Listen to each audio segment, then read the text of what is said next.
I stood in the parking lot outside Northwestern University's graduation ceremony, staring at the text message from my stepmother, Patricia. "Sit in the back.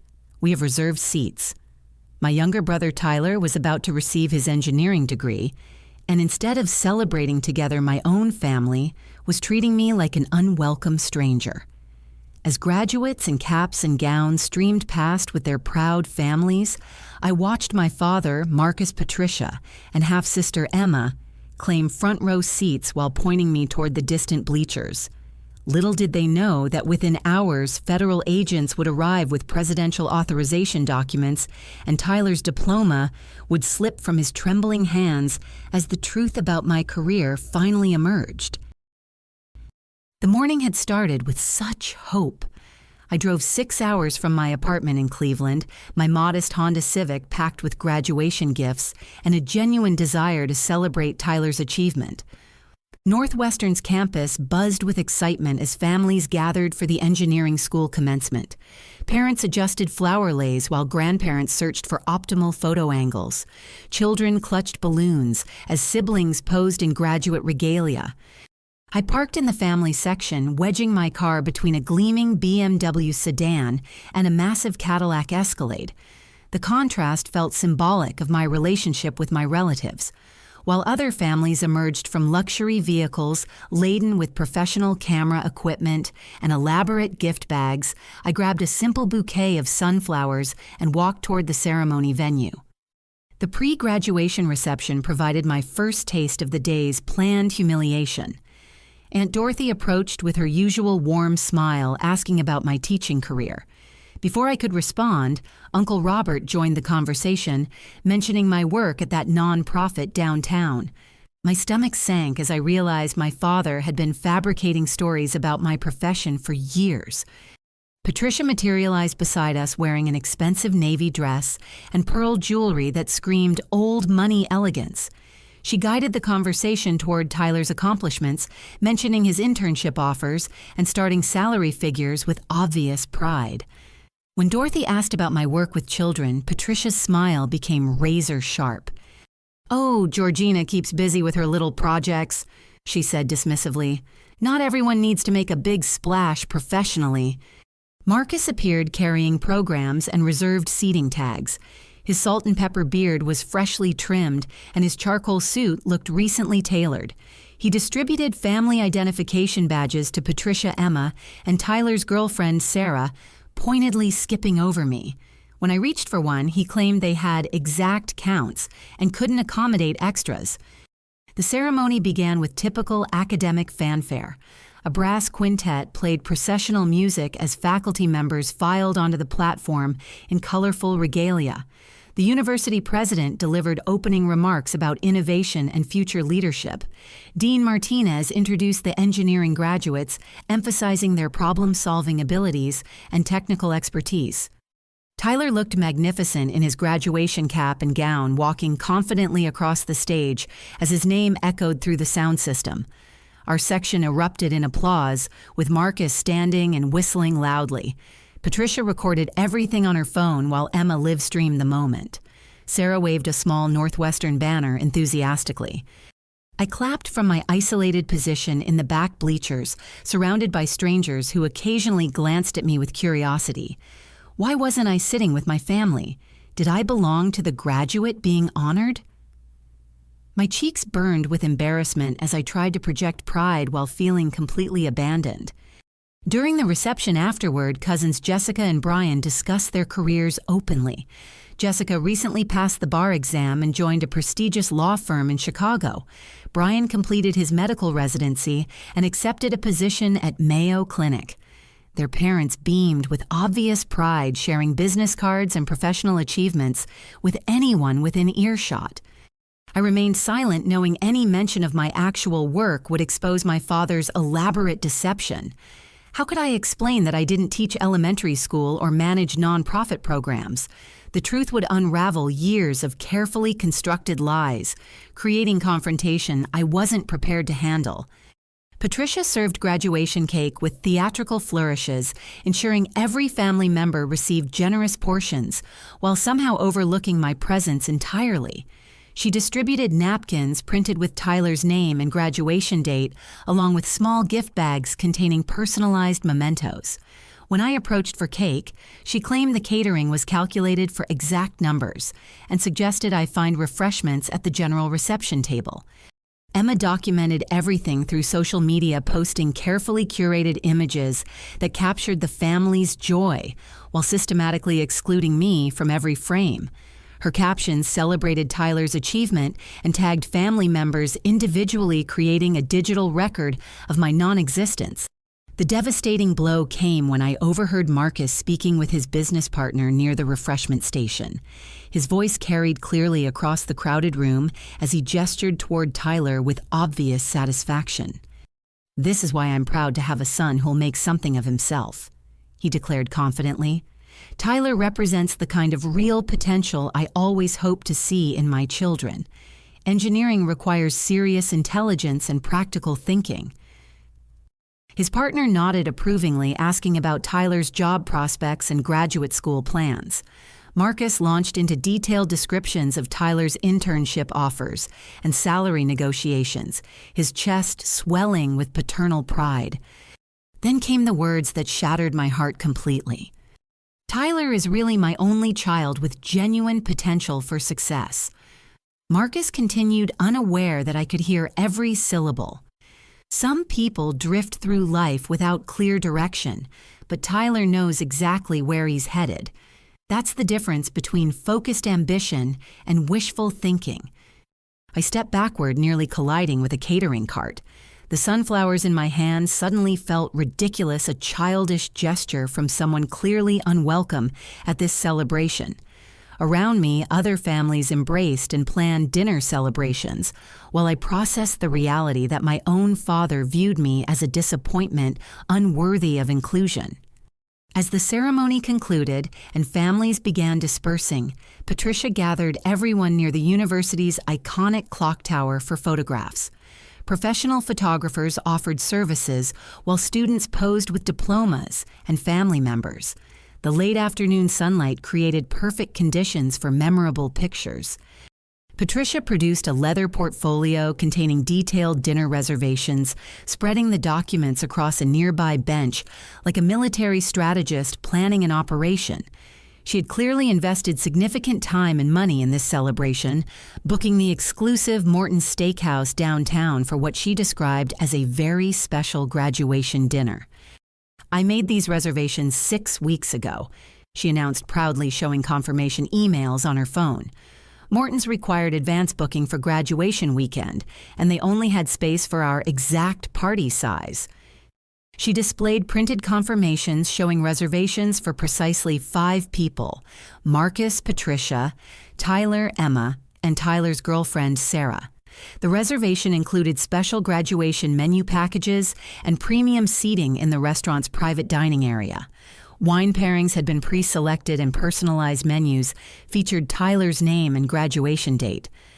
When I approached the group, naturally expecting inclusion in post-ceremony celebrations, Patricia's expression shifted to theatrical surprise. She clutched the reservations dramatically, as if I had suggested something completely unreasonable. "Oh, Georgina, I didn't realize you were planning to join us for dinner," she said with false concern. "These reservations are for Tyler's immediate celebration party. Morton's is completely booked for graduation weekend, and they simply cannot accommodate additional guests." Marcus studied his shoes while Tyler stood silently beside his girlfriend. Emma continued scrolling through social media, occasionally showing Sarah photos from the ceremony that carefully excluded any evidence of my presence. Sarah looked increasingly uncomfortable as the tension escalated. I offered logical solutions, suggesting I could make my own reservation and sit at a separate table nearby. Patricia immediately dismissed this idea, claiming it would create awkwardness for everyone involved. She insisted that having family members at different tables would ruin the intimacy of Tyler's special celebration. "This is really a private gathering for Tyler's closest supporters," she explained with saccharine sweetness. "You understand how these things work. Small parties create better conversation and more meaningful celebration." Around us, other graduate families planned their own dinner celebrations with obvious excitement. The Henderson family nearby was coordinating reservations for 12 people across 3 generations, enthusiastically including cousins, aunts, and family friends. Their graduate daughter beamed as relatives compared restaurant options and dietary restrictions. The Johnson family was organizing a casual pizza party that included everyone from toddlers to grandparents. Their son insisted that celebration meant bringing together everyone who supported his education, regardless of relationship complexity or family dynamics. Watching these inclusive celebrations made my exclusion even more painful. Other families embraced the chaos and joy of large gatherings, while my relatives treated me like an inconvenient complication, requiring careful management. Tyler finally spoke his voice, carrying the condescending tone I remembered from childhood arguments. "Georgina probably has a long drive home anyway," he suggested with false consideration. "She should probably get going before traffic gets bad on the interstate." His suggestion stung with its obvious dismissal. After driving 6 hours to celebrate his achievement, he was encouraging my immediate departure to avoid inconveniencing their dinner plans. Sarah shifted uncomfortably clearly, recognizing the cruelty in his words. Marcus nodded agreement, checking his expensive watch with theatrical concern. "Tyler's right about the traffic," he said without meeting my eyes. "Sunday evening drives can be brutal, especially heading east toward Cleveland. Better to leave now and avoid the rush." Emma finally looked up from her phone, contributing her own dismissive comment. "Besides, fancy restaurants probably aren't really your thing anyway," she said with teenage smugness. "Morton's is pretty upscale and formal. You'd probably be more comfortable with casual dining." Her words revealed the depth of their collective condescension. They viewed me as someone incapable of handling sophisticated environments or worthy of inclusion in upscale celebrations. In their minds, I belonged with casual chain restaurants rather than premium establishments. The devastating revelation came when Emma carelessly mentioned booking details while showing Sarah restaurant photos on her phone. She accidentally revealed screenshots of reservation confirmations dated more than a month earlier, proving the deliberate nature of my exclusion. "Remember when we changed from 6 people to 5? Emma asked Sarah casually. "That was when Patricia decided to make it just immediate family instead of including everyone." Patricia's face flushed as she realized Emma had exposed their premeditation. The reservation modifications clearly showed they had originally considered including me before deliberately choosing exclusion. This wasn't an oversight or space limitation, it was calculated rejection. "We assumed you wouldn't be interested in such formal dining," Patricia said quickly, attempting damage control. "You've never seemed particularly enthusiastic about upscale restaurants or elaborate celebrations. We thought you'd prefer a quiet evening after the long drive." Her explanation felt hollow and obvious. They had spent weeks planning this celebration while assuming I would accept exclusion without complaint. The reservation changes proved they had actively chosen to exclude me rather than simply failing to consider my inclusion. As they prepared to leave for their exclusive dinner, I stood alone in the university parking lot watching other families load cars with graduation gifts and head off to celebratory meals. The sunflowers in my hand had begun wilting in the warm afternoon sun, mirroring my own deflated spirits. The contrast couldn't have been more stark. While other graduates celebrated with extended families and friends, my own relatives treated my presence as an unwelcome obligation they had successfully avoided. The family moved toward Patricia's gleaming Mercedes SUV, their voices animated with dinner anticipation. Tyler carried his diploma in its official university folder, while Emma documented their departure with more social media posts. Sarah climbed into the passenger seat, still looking uncomfortable with the family dynamics she had witnessed. I couldn't let them leave without addressing the situation directly. Years of subtle rejection and exclusion had culminated in this moment of complete dismissal, and I needed answers before they drove away to their celebration. "Dad, I need to talk to you," I called across the parking lot. Marcus paused near the driver's door, his expression shifting from avoidance to irritation. Patricia remained in the passenger seat, checking her appearance in the mirror, while Tyler settled into the back with his girlfriend and sister. "Georgina, we really need to leave," Marcus said without approaching. "The reservation is for 7 o'clock and downtown parking will be challenging on graduation weekend." I walked closer, determined to have this conversation despite their obvious desire to escape. "This will just take a minute. I need to understand why you've been lying to everyone about my career and excluding me from family events." Marcus glanced nervously at the car where his family waited with obvious impatience. Patricia had lowered her window and was clearly listening to our conversation. Tyler's girlfriend looked mortified by the public family confrontation. "I don't know what you mean," Marcus said defensively. "I've never lied about anything. If people have misconceptions about your work, maybe you should be clearer about what you actually do." His deflection infuriated me. For years, I had watched him struggle to explain my career to relatives, eventually settling on fabricated stories, rather than admitting he didn't understand my actual work. The teaching career fiction had become his standard response to uncomfortable questions. "Aunt Dorothy thinks I teach elementary school," I said directly. "Uncle Robert believes I manage nonprofit programs. Where exactly did those ideas come from if you haven't been lying?" Marcus shifted uncomfortably, loosening his tie in the warm afternoon air. Cars moved past us as other families departed the campus, their conversations filled with celebration plans and dinner reservations. "Look, Georgina, your job situation is complicated," he said finally. "You work for some government agency doing consulting or research or something equally vague. When people ask specific questions, I give them answers they can understand." His admission confirmed my suspicions. Rather than simply saying he didn't know details about my work, he had created entirely fictional careers to avoid appearing uninformed about his own daughter's life. "So you decided teaching was easier to explain than the truth?" I asked. "The truth is that you've never properly explained what you do," Marcus replied, his voice rising with frustration. "You give vague answers about federal projects and classified information. How am I supposed to describe work that you refuse to discuss?" Patricia emerged from the vehicle, her heels clicking against the asphalt as she approached our confrontation. Her expression suggested she viewed this conversation as an unnecessary delay, preventing their dinner plans.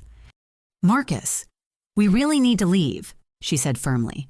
"The restaurant has a 20-minute grace period for late arrivals, and we're already cutting it close." I ignored her interruption, focusing on my father's defensive explanations. "I've told you that my work involves classified information that I cannot discuss publicly. That doesn't give you permission to invent fictional careers." "Classified information?" Marcus repeated with obvious skepticism. "Georgina, you're 25 years old. What kind of classified work could you possibly be doing that requires such secrecy? Are you some kind of spy?" His tone suggested he found the very idea ridiculous. In his mind, important government work was reserved for older, more experienced professionals. He couldn't conceive of his daughter holding a position requiring genuine security clearance. Tyler emerged from the car, apparently unable to resist joining the confrontation. His graduation gown billowed in the evening breeze as he approached with obvious irritation. "This is exactly what Dad means," Tyler said, supporting his father's position. "Normal families don't have members who can't even explain their jobs. If your work is so important and classified, why don't you act like it? Why do you live in a regular apartment and drive an old Honda?" His questions revealed fundamental misunderstandings about government service and security protocols. Tyler expected classified work to come with obvious luxury and public recognition, not the deliberate anonymity that actual intelligence positions required. "You want to know what's embarrassing?" Marcus continued, his frustration boiling over. "Having to tell my business associates that my daughter works for some mysterious government agency doing unspecified consulting. Do you know how that sounds? Like she's unemployed or involved in something questionable." Patricia nodded agreement, adding her own concerns about family reputation. "People ask reasonable questions about career progression and professional achievements," she said. "When someone can't provide basic information about their own job, it raises uncomfortable questions." The confrontation escalated as Marcus revealed the depth of his discomfort with my career choice. I told everyone you teach because teaching is respectable and understandable, he admitted. People know what teachers do. They can relate to education and appreciate that contribution to society. But they can't relate to government service, I asked incredulously. They can relate to government service when it's clear and explainable, Marcus replied. Military service, postal work, park rangers, those make sense. But mysterious federal consulting that requires absolute secrecy, that sounds like either fantasy or something potentially problematic. Tyler supported his father's perspective with additional complaints about family gatherings. Every holiday becomes awkward when people ask about your career, he said. You give these vague non-answers that make everyone uncomfortable. Either explain what you do or admit that you don't want to discuss it. Their collective frustration had apparently been building for years. Rather than accepting my professional constraints or trusting my integrity, they had grown suspicious and embarrassed by my discretion. My career had become a family problem, requiring management through deception. Emma joined the parking lot confrontation, abandoning her social media activities to contribute her own observations. It's weird having a sister who acts all mysterious about everything, she said with teenage bluntness. Like, what's the big deal? Just tell people what you do for work. The family's unanimous position became clear. They viewed my professional discretion as deliberate evasiveness designed to make them uncomfortable or appear superior. None of them considered that legal restrictions might prevent me from discussing sensitive information. Patricia delivered the final blow with calculated cruelty. Maybe you should take some time to think about what family really means, she said coldly. Real family members don't create constant tension and awkwardness with their secretive behavior. They participate openly and honestly in family life. Her words suggested that my professional obligations were incompatible with family membership. Unless I violated security protocols to satisfy their curiosity, I would remain an outsider in my own family. Marcus climbed into the driver's seat, signaling the end of our confrontation. We're already late for dinner, he said through the open window. Think about what we've discussed. If you want to be part of this family, you need to start acting like it. They drove away toward their exclusive celebration, leaving me alone in the darkening parking lot. Other families had long since departed, and the campus grew quiet as evening approached. I stood beside my modest Honda, watching their expensive SUV disappear toward downtown Chicago and their celebration dinner. The confrontation had clarified years of family tension while providing no resolution. They demanded transparency. I couldn't legally provide while offering exclusion as punishment for my discretion. My career serving national security had somehow become grounds for family rejection. I drove east toward Cleveland in emotional turmoil, replaying the parking lot confrontation and feeling completely isolated from my family. The graduation ceremony that should have brought us together had instead crystallized years of growing distance and misunderstanding. My dashboard clock showed 8:30, meaning their dinner celebration was already underway at Morton's Steakhouse. 20 miles outside Chicago, exhaustion and emotional strain forced me to stop at a rest area along Interstate 80. The facility buzzed with weekend travelers, families returning from college visits, and truck drivers taking mandatory breaks. I parked near the visitor center and tried to process the day's events.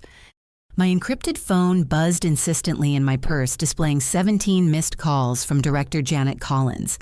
The urgency alarmed me immediately. Janet rarely contacted me during personal time unless situations required immediate attention. Weekend calls usually meant international incidents or domestic security threats. I walked toward an isolated picnic area before returning Janet's call. Protocol required secure communication away from potential surveillance or casual observation. The rest area's lighting provided adequate visibility while maintaining reasonable privacy. "Georgina, thank God you answered," Janet said immediately upon connection. Her voice carried the tight stress I associated with crisis management situations. "Where are you currently located?" "Rest area on Interstate 80, about 20 miles east of Chicago."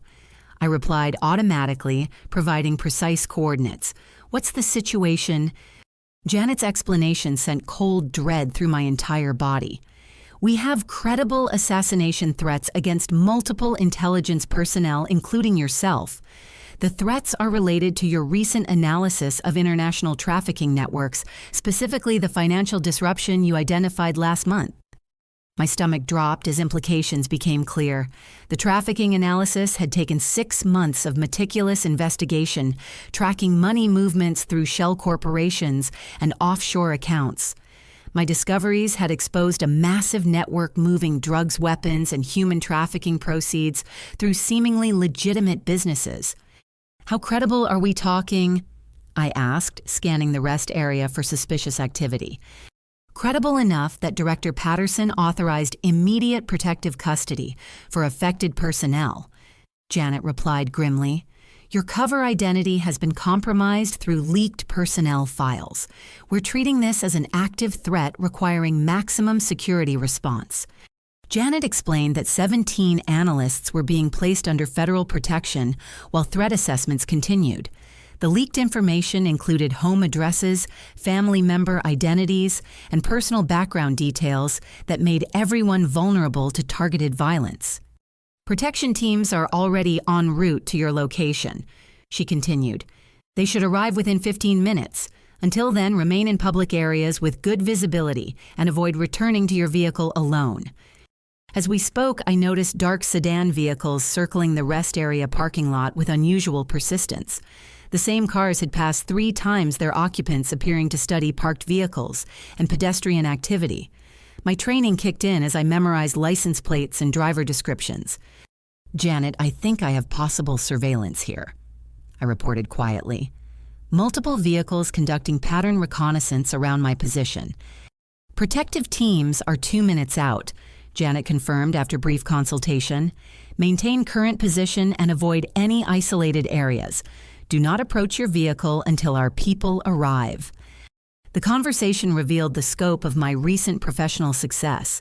The trafficking network analysis had disrupted operations worth hundreds of millions of dollars, preventing planned terrorist attacks on American soil.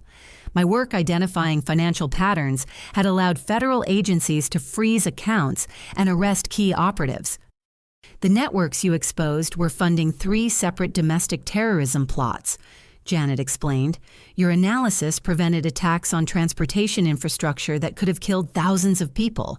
That's why they want you eliminated. Janet mentioned that protection protocols required immediate notification of family members and their current locations. When I explained my situation and provided the restaurant address where my family was dining, her concern intensified dramatically.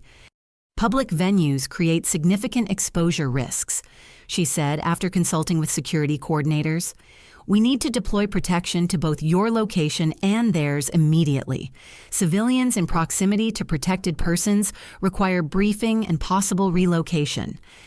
The irony struck me powerfully. My family had spent the evening rejecting and excluding me because of my mysterious government career.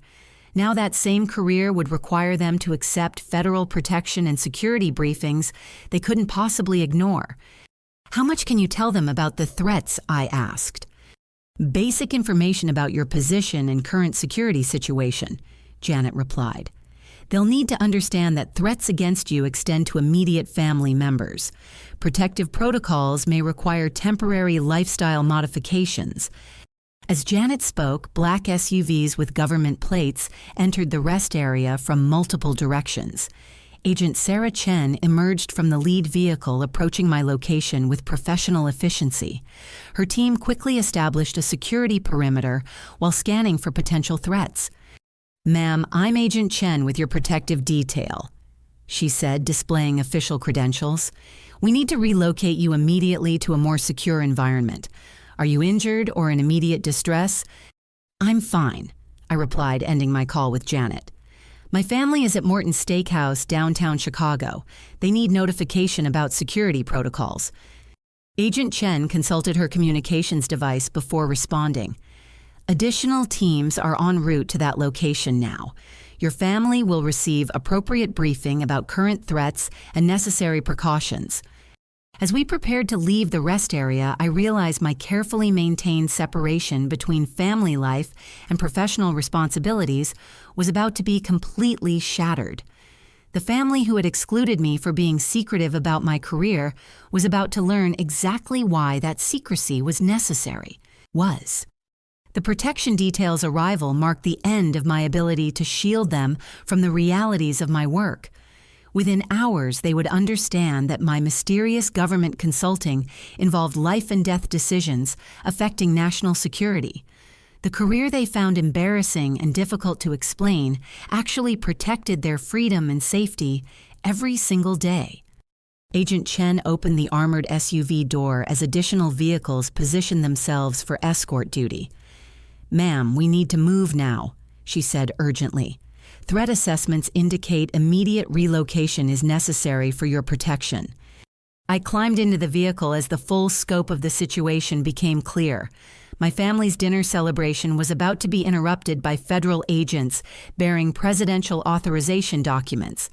Tyler's graduation party would become a crash course in classified government operations and domestic security threats. The greatest irony was that the work they had dismissed as unimportant consulting was actually preventing terrorist attacks and saving American lives. Their embarrassment about my career secrecy was about to transform into shock at my actual responsibilities and achievements.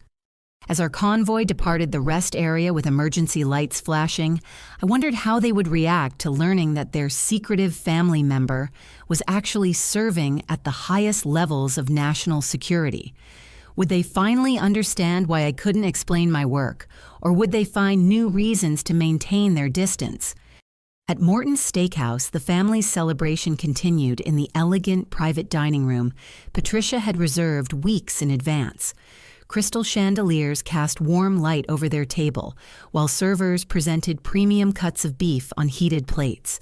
Tyler sat at the head of the table, his graduation diploma propped against a flower arrangement as centerpiece.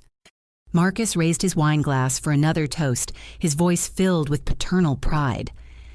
"To Tyler's bright future in engineering," he declared.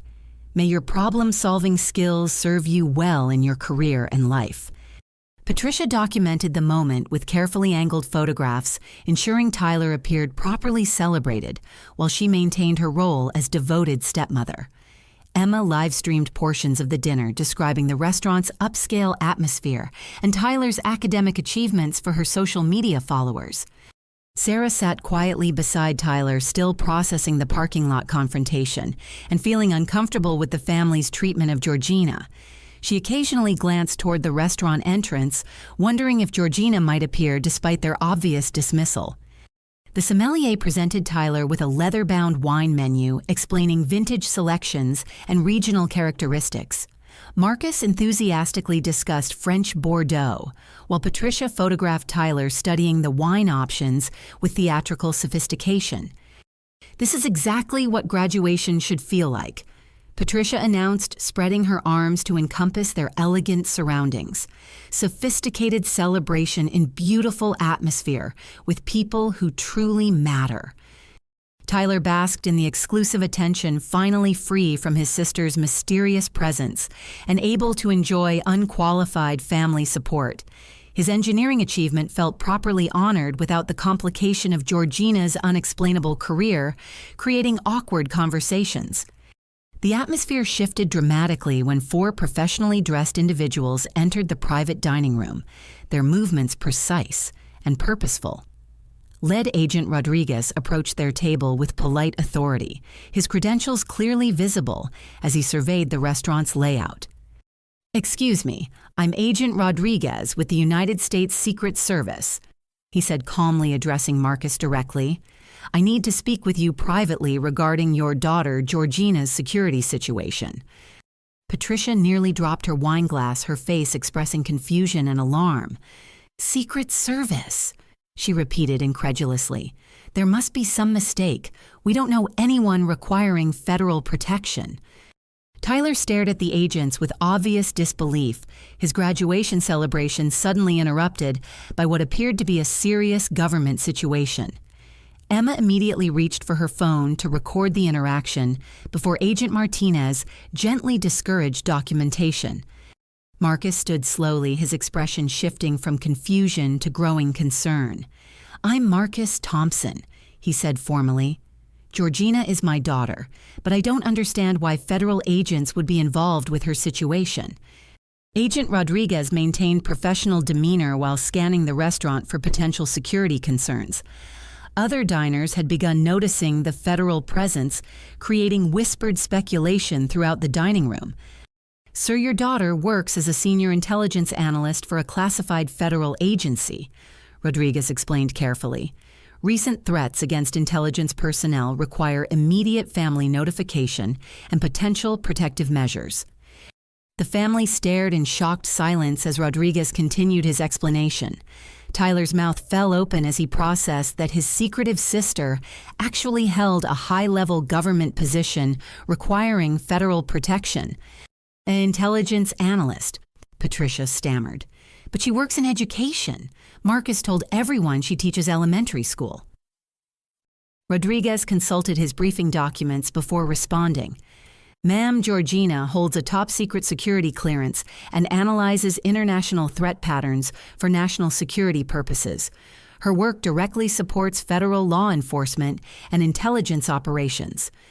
Emma's live stream captured her stunned expression as she struggled to comprehend that her half-sister's mysterious career involved actual government intelligence work.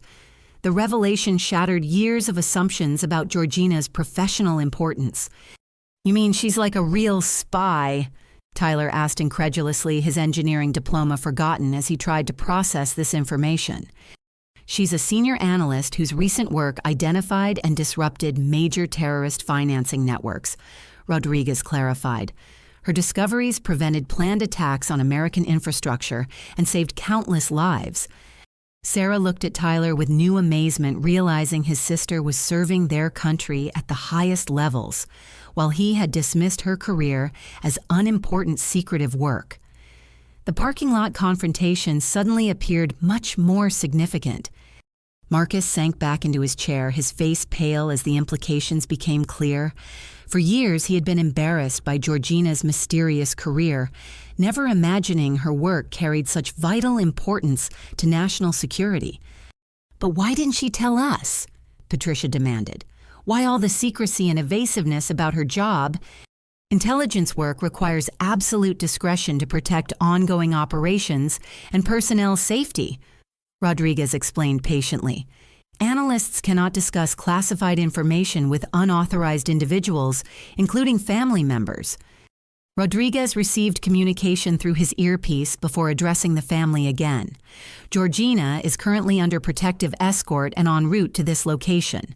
Threats against her extend to immediate family members requiring security briefing and possible protective measures for everyone present." The restaurant manager approached nervously, clearly concerned about the federal presence affecting other diners. Agent Martinez displayed official authorization documents while explaining the situation required temporary security protocols. Tyler struggled to comprehend that his sister's evasive answers about her career actually protected national security information. Every family gathering where they had pressured her for details had been asking her to violate federal law and compromise classified operations. "She's really that important?" Emma asked quietly, her social media obsession temporarily forgotten as she considered her sister's actual achievements. "Important enough that credible assassination threats triggered presidential authorization for protective custody," Rodriguez confirmed. "Your sister's analysis work has disrupted criminal networks operating internationally, making her a high-value target for retaliation." Patricia stared at her untouched dinner as the reality settled over her. The daughter-in-law she had systematically excluded and belittled was actually serving her country with distinction, protecting American lives through dangerous intelligence work. Marcus attempted to stand again, his legs unsteady as shock affected his physical coordination. "My God," he whispered. "I told her she embarrassed me with her secretive career.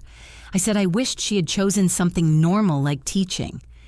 The irony struck everyone simultaneously. They had spent years dismissing Georgina's career as problematic and embarrassing, while she was actually preventing terrorist attacks and protecting national security. Their greatest family shame was actually their greatest source of potential pride. Rodriguez consulted his communications again before delivering the final piece of information that would completely transform their understanding. Georgina's protective detail includes presidential commendation documents recognizing her exceptional service to national security. She'll be arriving shortly with full federal escort. The graduation celebration that had excluded Georgina was about to become a demonstration of her true importance and achievements. Tyler's engineering diploma would soon pale in comparison to presidential recognition for intelligence work that saved American lives. As Rodriguez coordinated with restaurant security to prepare for Georgina's arrival, the family sat in stunned contemplation of how completely they had misunderstood her career and contribution to society. Their secretive daughter wasn't avoiding family participation. She was serving her country with the highest levels of responsibility and distinction. 20 minutes later, the restaurant's atmosphere transformed completely as 6 additional Secret Service agents entered through multiple entrances, their coordinated movements indicating serious federal operation. Other diners stopped eating to observe the unprecedented security activity as servers whispered nervously near the kitchen. Agent Sarah Chen approached the restaurant manager with leather portfolio containing official documents, the presidential seal clearly visible on folder covers. She spoke quietly with management while additional agents positioned themselves throughout the dining area. "Ladies and gentlemen," the manager announced nervously to the restaurant, "we're experiencing a brief security situation that requires your cooperation. Please remain seated while federal personnel complete their procedures." The family watched in amazement as Chen presented presidential authorization documents, their official seals, gleaming under the restaurant's elegant lighting. Patricia's hands trembled as she realized the scope of federal response generated by Georgina's situation. Tyler's graduation diploma sat forgotten beside his untouched steak as he processed that his sister's work commanded presidential-level security attention. The engineering achievement he had celebrated all day suddenly seemed insignificant compared to intelligence work requiring such extraordinary protection. Then Georgina entered, flanked by her protective detail and moving with quiet dignity through the now silent restaurant. Every table turned to observe as federal agents escorted someone obviously important enough to warrant such dramatic security measures. Tyler's diploma slipped from his trembling hands and fluttered to the floor as he saw his sister accompanied by agents bearing presidential documentation. The sound of the diploma hitting the marble floor echoed through the silent dining room like a symbolic surrender of his assumed superiority. Agent Chen approached their table carrying official folders marked with governmental seals and security classifications.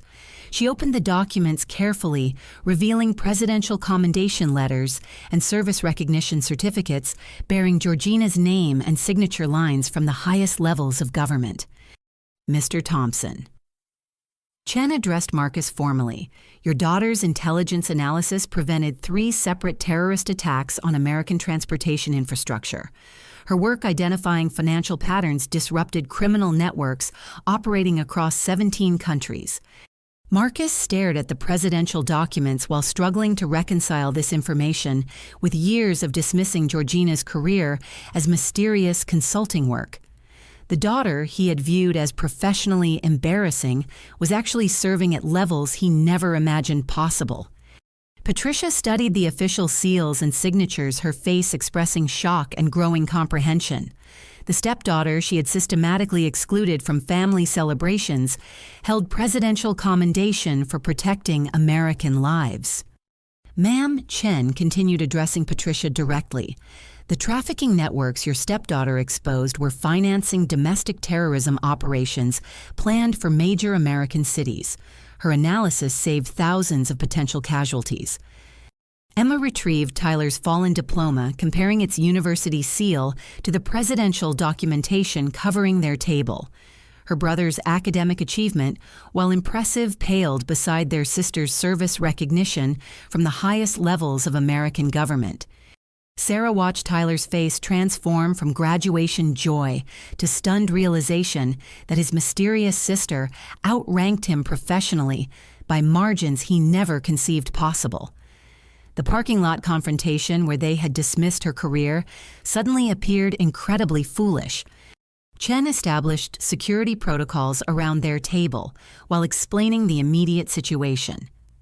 Current threats against intelligence personnel require protective measures for immediate family members, she said professionally. Everyone present needs briefing on basic security awareness. Tyler struggled to speak, his voice barely audible above the restaurant's hushed atmosphere. "She's really that important to national security?" he asked, gesturing toward the presidential documents. "Important enough that her protection requires presidential authorization," Chen confirmed.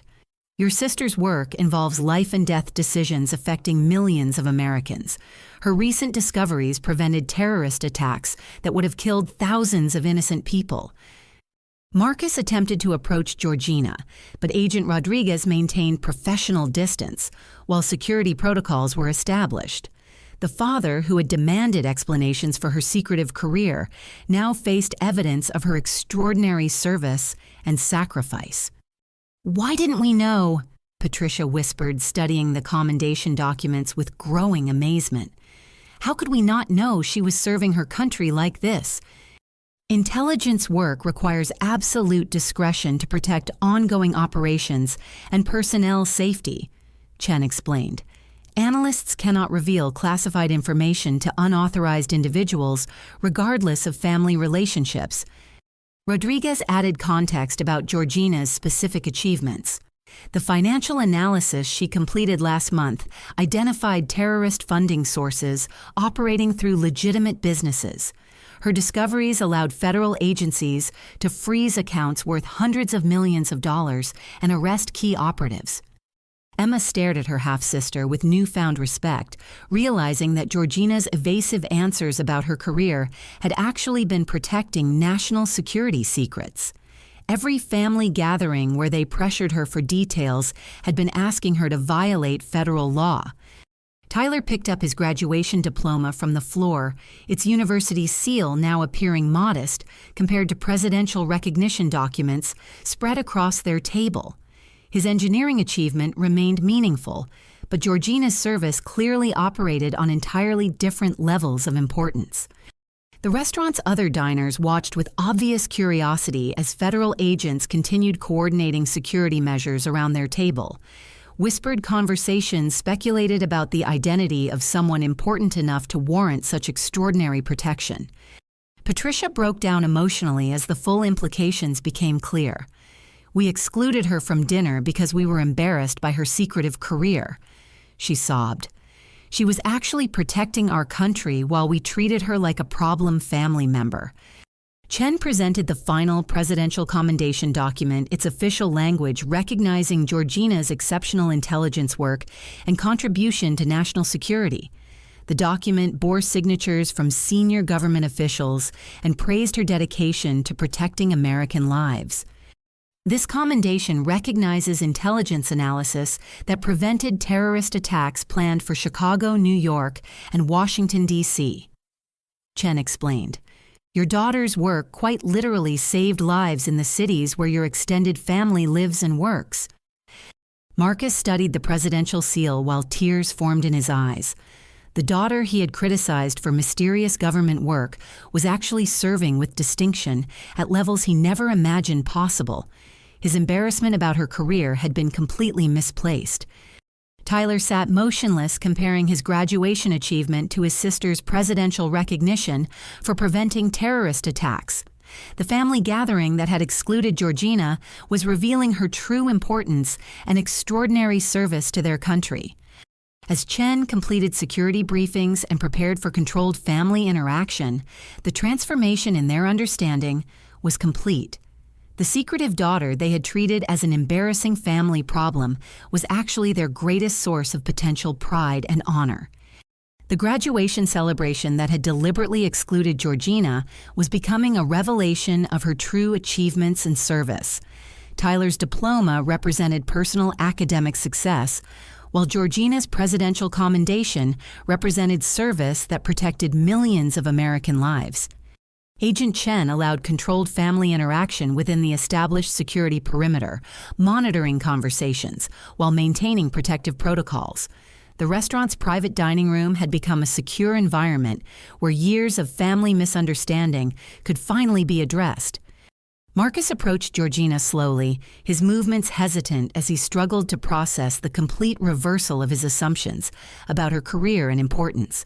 The presidential commendation documents remained spread across the table like evidence of his fundamental misunderstanding. Georgina.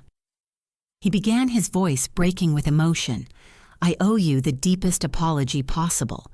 I spent years being embarrassed by your career, never imagining you were serving our country with such distinction.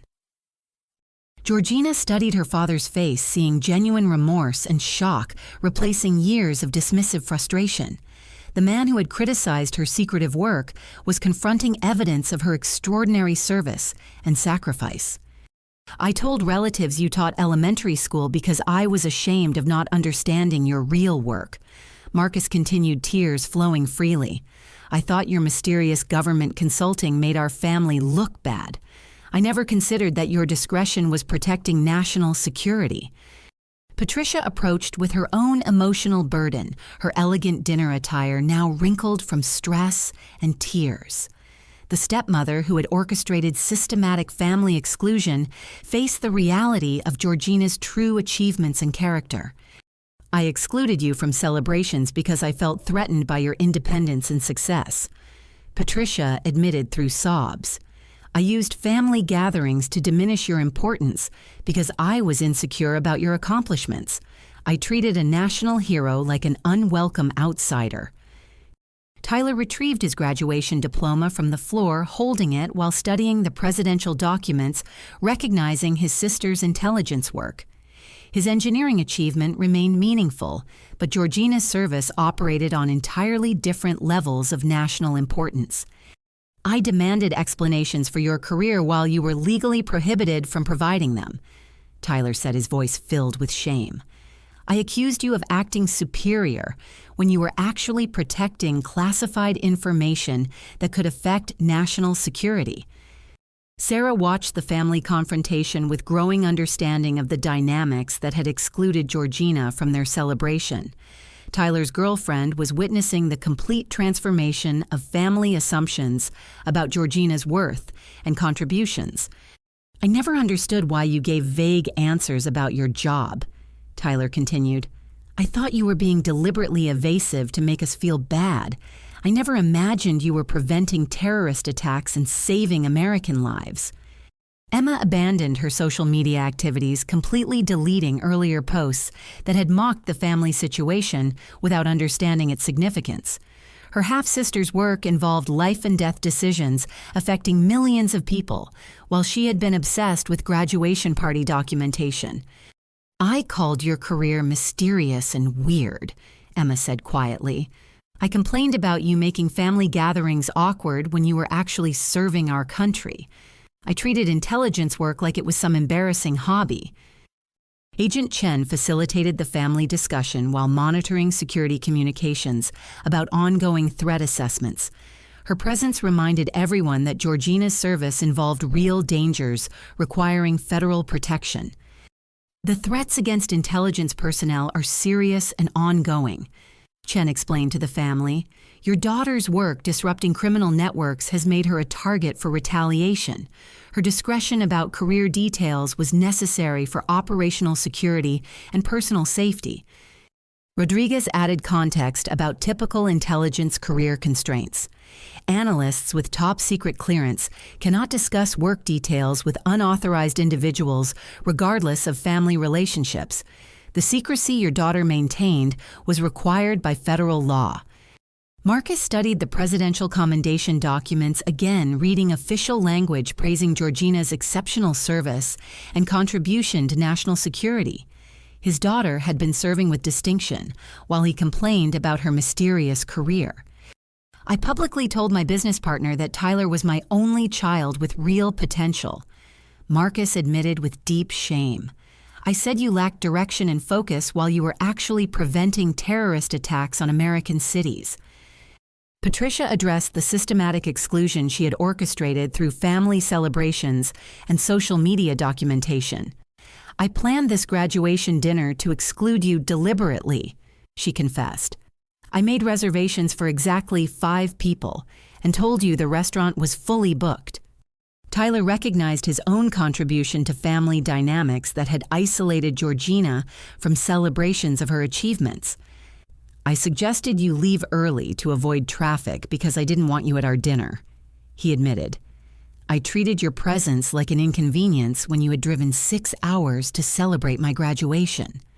Agent Chen received communication about threat assessment updates before addressing the family's security situation. Once immediate threats are neutralized, you can resume normal relationships while respecting ongoing security requirements.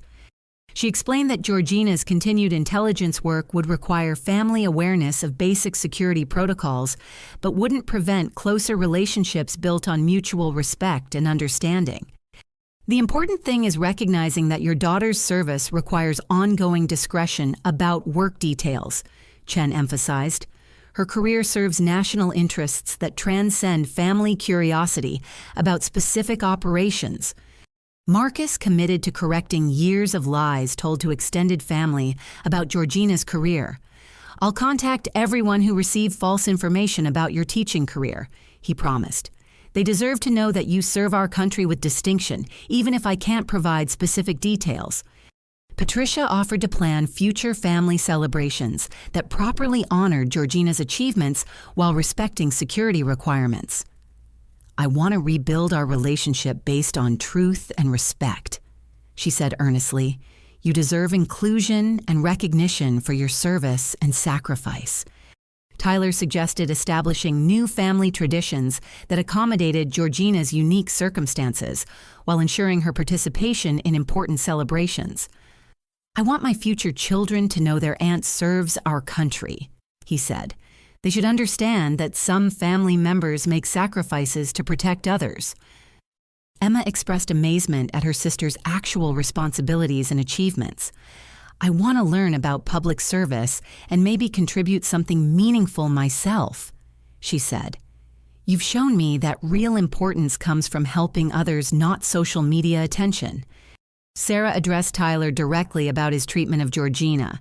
You should be incredibly proud of your sister's service, she told him. Her work protecting American lives is more important than any engineering project.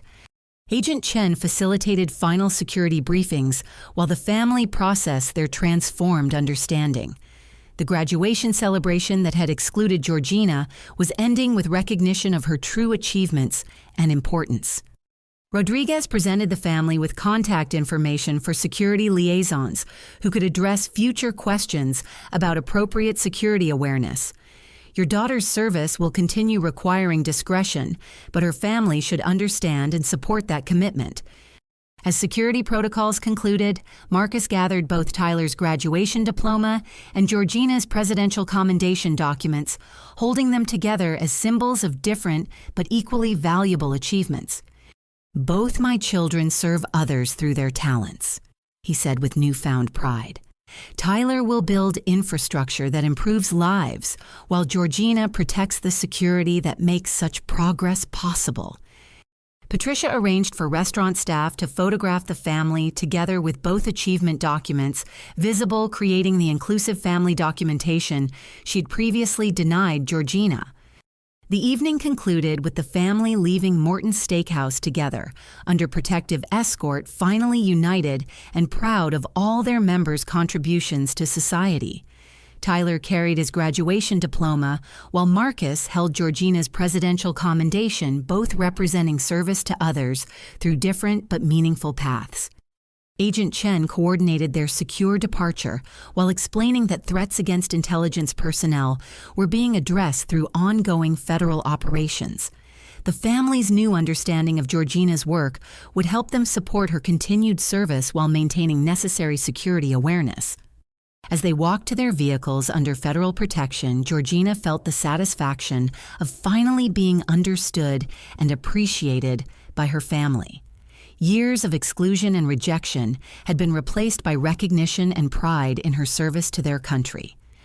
The graduation celebration that had begun with deliberate exclusion ended with family unity based on truth, respect, and appreciation for different forms of service. Tyler's academic achievement and Georgina's intelligence work both represented dedication to improving society through individual talents and commitment. Marcus drove home with new understanding of both his children's achievements, finally proud of the family they had built together. Patricia began planning future celebrations that would properly honor all family members' contributions, while Tyler and Emma discussed ways to support Georgina's continued service. The family had learned that true strength comes from supporting each other's unique paths to serving others, regardless of whether those paths match expectations or are fully understood. Georgina's intelligence career would continue protecting American lives while her family provided the understanding and support she had always deserved. Their story demonstrates that families grow stronger when they embrace and celebrate each member's contributions to the world, even when those contributions require discretion or sacrifice that isn't immediately apparent.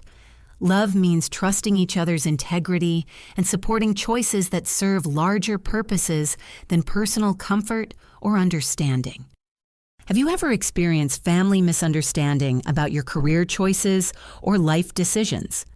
How did you handle situations where people closest to you didn't recognize your true value or contributions? Share your thoughts about building family relationships based on trust and respect rather than complete understanding. Don't forget to like this video if it resonated with you. Subscribe for more stories about family dynamics and personal triumph. And share this with anyone who has felt undervalued by those who should support them most. Thank you for listening to my story, and remember that your worth isn't determined by others' ability to understand your path. May your own journey bring you the recognition and family support you deserve.